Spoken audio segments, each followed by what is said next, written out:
everybody. Welcome to another episode of Small Biz Spotlight to 10. I am Lydia Rodriguez. Today, okay, today I have a very, very special and interview because it really touches me personally. But before I get to all of that, thank you so much for being here with us today. If you are new to me, what I'm trying to do with this channel is to put a spotlight on small businesses here in San Antonio and the surrounding areas. So please stay till the end of the video because I do have important information to share with all of y'all. Okay, so today we have Becca Engle, who is an author and a very special author at that. She is at the best-selling on Amazon. So congrats to you for that. Thank you. So let's go ahead and get to this full introduction, Becca. Name, family, whatever you want to share. Sure. I'm Rebecca Engle. I am 22 years old. I come from a family of 6. I have 2 awesome parents and 3 brothers. One's in Kansas, one's in Chicago, and then the other one's here in Texas. And then I've lived in multiple states. I've lived in Florida, I've lived in Oklahoma, I've lived in Texas. I've lived in Texas since I was 9 years old, specifically San Antonio. And I also have a bachelor's degree in interdisciplinary studies with a focus on education and literacy and early childhood literacy and history. And I also have my master's or will in August. Wow, now that's impressive. That's impressive. Okay, so I always ask the question, were you born and raised in San Antonio? But you said you're a military brat. Mm-hmm. So before I ask any more questions, I want to thank your family for your service. Tell your dad, your mom, thank you so much. Okay, so wow, military brat. That's a lot of experiences in of itself. Yeah. And when you emailed me some of those childhood experiences. And if it's okay with you, can you share with the viewers a little bit about what you emailed me? Sure. So when I was a little girl, my dad was active duty military. My mom had already left the service and was a stay-at-home mom. I was completely nonverbal until the age of 3, and then started becoming verbal at 4. Didn't start fully talking until 5, but stayed in speech therapy. Doctors believed I'd never talk, I'd never be independent, I'd never be verbal, and it was a long time coming. But my doctor specifically told my mother not to compare me to my brothers who were older than me. And my mom was like, well, I don't want to compare her. I'm not looking at comparing her. I just see that she has these difficulties and she's not talking. She's not doing normal developmental things. And we took my brother to an appointment, and my brother was only a year and 10 months older than me. And they started looking at him, and I was going crazy. I was stimming, I was screaming, I was doing various behaviors that were not typical behaviors for my age. And my brother's doctor said, what's wrong with her? Right. And she meant it in the best way possible. And my mom said, well, I don't know. Like, I haven't figured that out. We're still figuring that out. And my doctor was actually this doctor's boss. And finally, she put in for testing, and I was diagnosed with pervasive developmental disorder, which is now a diagnosis on the autism spectrum. And was put in speech therapy and all these different things, and OT, speech, all of it. And these doctors pretty much said that I would not live up to a full potential life. I would, be fine, but I wouldn't be verbal, I wouldn't talk, I wouldn't go to school. I started in early childhood education when I was 3 in a special ed program, completely away from general ed students. Was in that until 5. And then finally, when I hit kindergarten, they said, we're going to put her in gen ed. But it took a lot of fighting, and it took one teacher that believed in me in order to get me in that setting. Sadly, my kindergarten teacher that year did not see the potential that everyone else saw in me, and kind of pushed me aside, and it caused me to get bullied, and I kind of kept getting bullied all the way throughout elementary school. I moved here in 3rd grade, and then finally when I got to 5th grade, they removed me from my IEP and special education paperwork completely. However, of course, your disability doesn't disappear when you get off paperwork, so it was very clear I was different, and it led me to severe bullying and a lot of just educational trauma. I'm so sorry you had to go through all of that. Bullying is an epidemic now. So with all of that, it's obvious why you wrote your book, and that is Step Into My Shoes. Yes. Can you show us? So Step In My Shoes by author Rebecca Engle is on there. So okay, I had asked you the question of what spectrum of autism are you on, but you said that they don't put you on a spectrum. So it's just Yeah, so autism is so widespread, and at the time I was diagnosed, it was pervasive mental disorder, Asperger's, autism. Autism was classified as something else. And so due to the delays of re-diagnosing and all of that, I don't necessarily have a spectrum level. I was diagnosed with pervasive developmental disorder, and that's what I claim I have. And so, just like people who were diagnosed with me with Asperger's at the time still claim that they have Asperger's, as they haven't been diagnosed in recent times. And the spectrum was originally created to define a student's disability around their reading level. So when we label someone as high or low functioning, we're interpreting their whole entire ability by their reading level. And of course, that wasn't the original message, but if you throw me into a concert that I'm not really enjoying or can't get myself into, and there's screaming and there's noises and there's all of this stuff going on, I'm going to be a low functioning human at that point. I'm going to be overstimulated, overwhelmed, I won't be able to process things. But if you throw me in front of a textbook, tell me to read it and organize my thoughts, I'm a very high functioning human. So it's hard to tell someone necessarily where I fall in those categories. okay. Well, I'm so glad that you proved it all wrong. The educational level that you have acquired, not even I have. And I'm supposedly wrong by whatever that means. Hi everybody, it's Lydia, and I wanted really quickly here to talk to you about Pogo Pass. Pogo Pass, I've been using this for the last 2 years, and I find it absolutely fantastic. What is Pogo Pass? Let me tell you.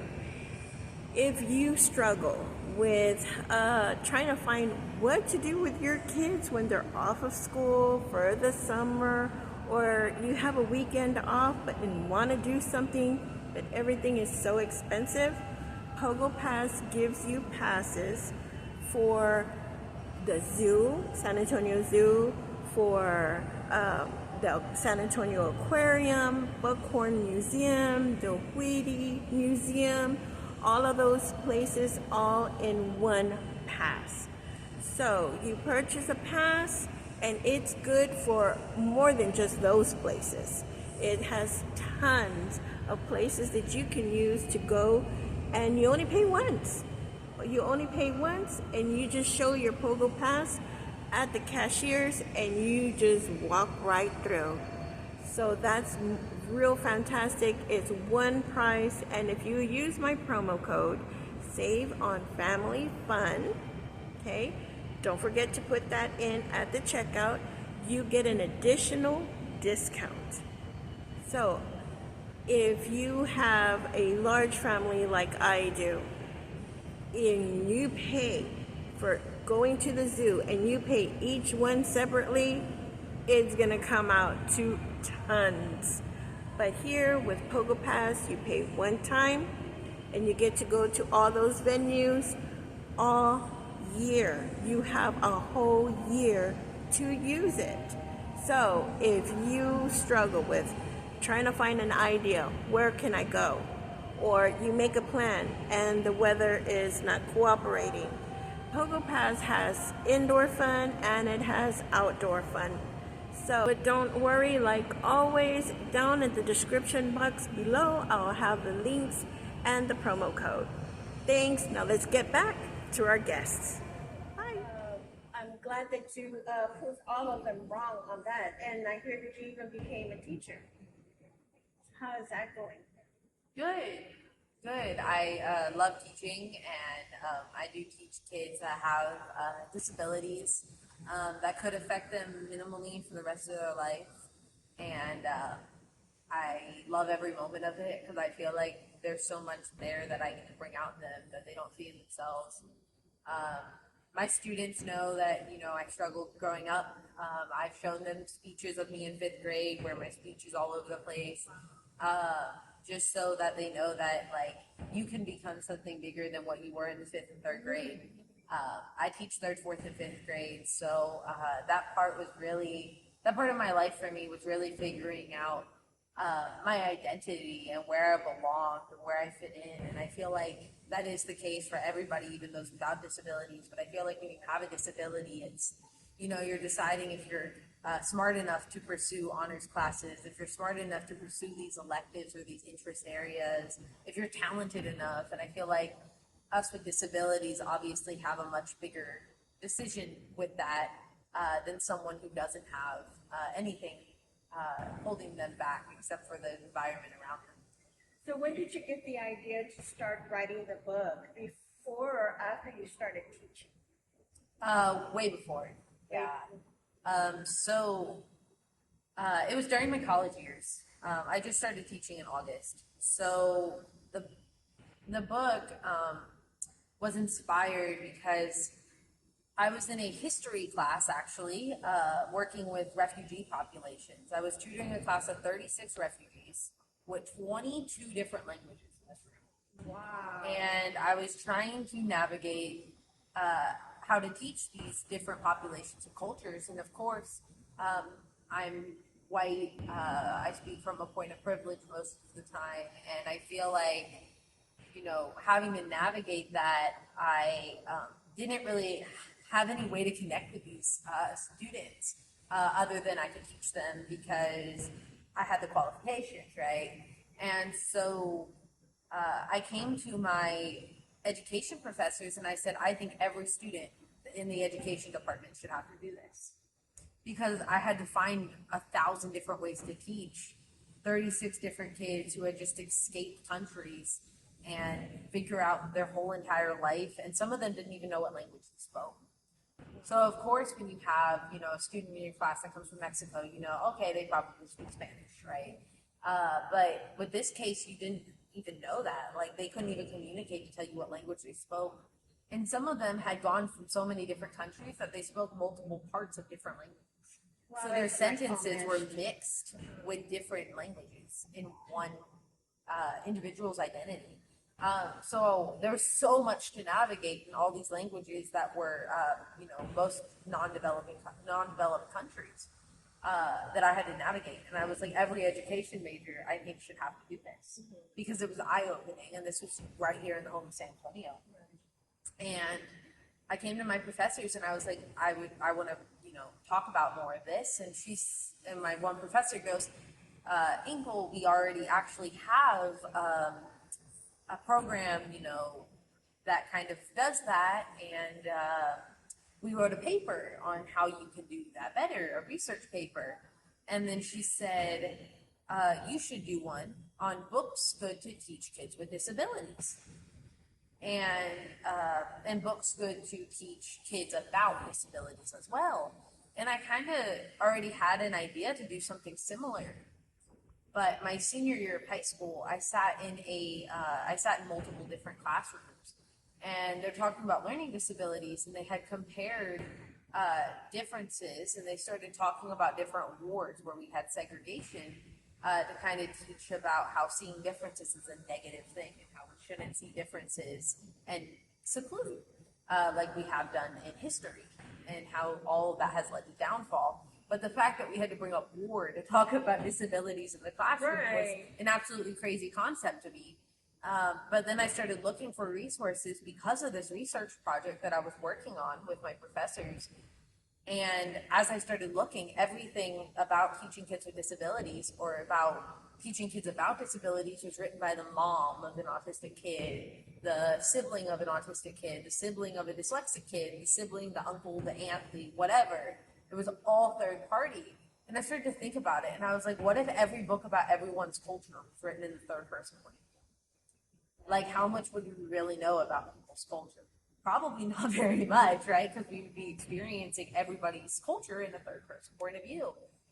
And so, and then the books I did find were adult books, like how I navigated ADHD as an adult. And they weren't accustomed to children. And I said, well, no wonder these kids are struggling to understand disabilities. There's no resources out there for them to understand it except for the individual themselves in the conversation. And then you can't bring up in your classroom that a kid's disabled.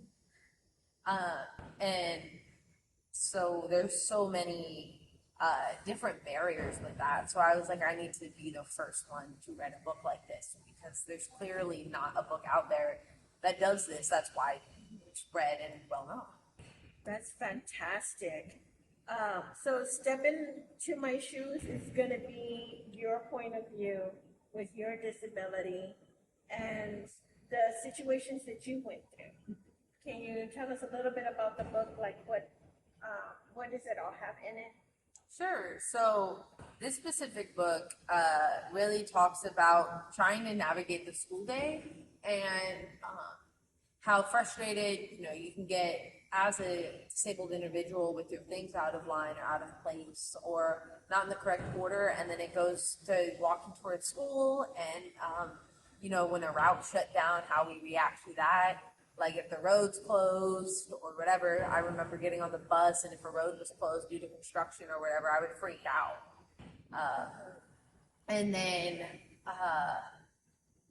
it goes into kind of just like what subjects and what areas of the school kind of make us comfortable, and it typically tends to be a lot different than our neurotypical students, as a lot of our neurotypical students look forward to things like recess and look forward to things like PE. And my book really connects to the arts, the library being the favorite places, because they lack that need to force social interact. In the library, I don't have to talk to anybody. I can find a cubby hole and block everything out. In the art room, I can, color, and I don't have to think about anything else. I absolutely dreaded recess time as I got older. Like 3rd through 5th grade, anytime my teacher was like, it's recess time, I knew I was going to sit alone on a bench. That's just what I did. And so every other kid played. And then I would try to fit in to play with friends who were neurotypical, who did include me. And I felt very left out because I couldn't keep up with the directions. I couldn't understand the rules. So that's what this book shares. Right, because predominantly it's a children's book. Yes. But do you find that your book not only teaches sensitivity to children, but also to adults? Oh, yeah. Actually, it's funny, a majority of my customers so far have been adults reading it to their children, but also there's parts in the book where people have read and they're like, they text me and they're like, wow, I didn't even think about that. Right. I didn't even realize that, recess wasn't something that every kid looks forward to. Yeah. We always, talk about play being fun and enjoyable, but what's play to someone else, what's relaxation to someone else, and a step away from the classroom can be interpreted for everyone differently. Mm-hmm. Yeah, because as you told me that about recess, I didn't know that either. So this goes to show that when a child is maybe acting out or something, there's other things that you may have to consider because we don't have somebody in our family that is autistic or in that spectrum, that, we think that they're just being bad kids. And this is something that we need to really be aware of. Autism awareness is something very big now, thank God, that hopefully as us as individuals, even if we don't have kids or anything, it's good to know, a little bit about what can be causing, what the sensitivity is, how to treat them, and just know that they're not just being bad kids. So, have you read the book to your students? What did they think about it? So I actually got to read the book on the announcements to all 315 kids at my work. And it was a week ago, and kids are still coming up to me. I love your book. I want a copy of your book, And so this holiday season, I haven't told my students yet, but I have 19 students under my belt, and I'll be making them. They got all colored a beanie because I also knit. Show your little knits. And so this is a hat, but all of my students colored a hat that they would want, and I'm going to make them a custom beanie of their choice and give them a signed copy of my book for the holidays. And so this is an infinity scarf that I made. It's pink and black. I love those colors. And so, my scarves are $25 and my hats are $10. So very fair price.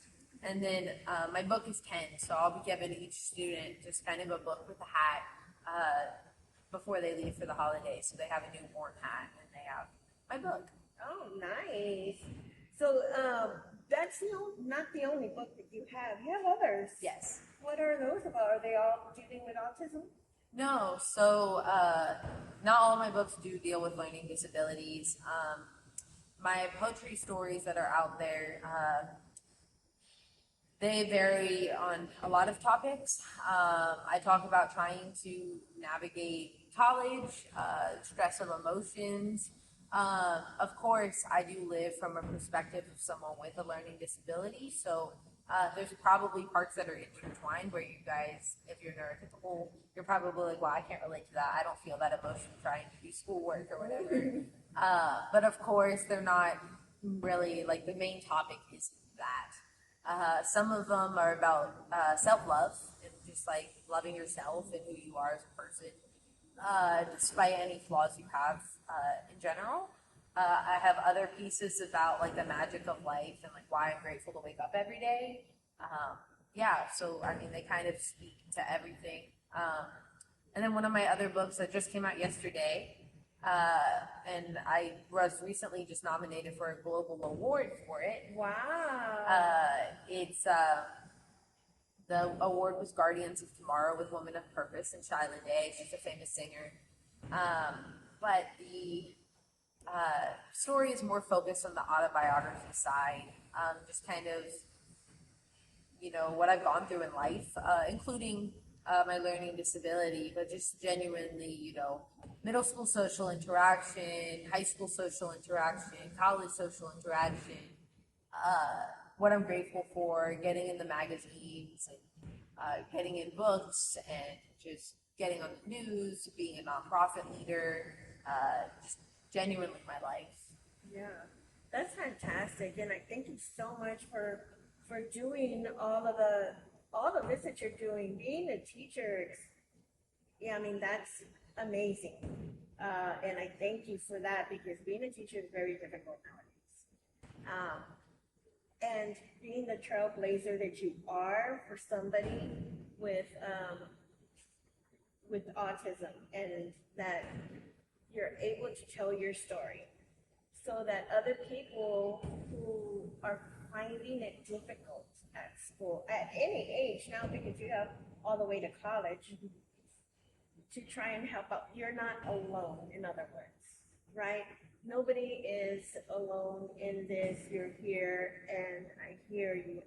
That's so important. That message alone, that you are not alone, is so important. Just to hear, just to know, for that somebody that's having that difficult time in their life. Thank you so much for that. Thank you. So where can we find your books? They're all on Amazon. And then the Woman of Purpose one will be in Target, Walmart, eventually. It will be Barnes and Noble, Amazon, and other major retailers. And it will be, all of my books are available in 189 countries. Wow, that's amazing. That is amazing. Wow. Okay, guys. Well, y'all know what to do now. You need to go to Amazon and get all her books before you get so famous. Oh my gosh. Ah, I'm in awe of you. I am in absolute awe of you. Thank you. This episode was so special to me because, as many of you know, I have a grandson, and we really think that he's showing signs of autism, and we just are flying blind on this. So if you're finding yourself in a similar situation, get Becca's book so it can kind of help us out with some sensitivity. It is great for any school age kid, whether you think they have autism or not. It is good to know how to teach kids what it means that they can still play with them, that they can still have them as friends, and the importance of not bullying. That was something major for me. That's why I wanted to do your interview, because that is something that we need to really address. Okay? So thank you so much for doing this with me. Of course. Thank you for having me. So, okay, guys, that was it. Thank you so much for staying to the end of this episode, of this interview. So now for the important message. What I wanted to let y'all know, guys, is that I do offer all of this free.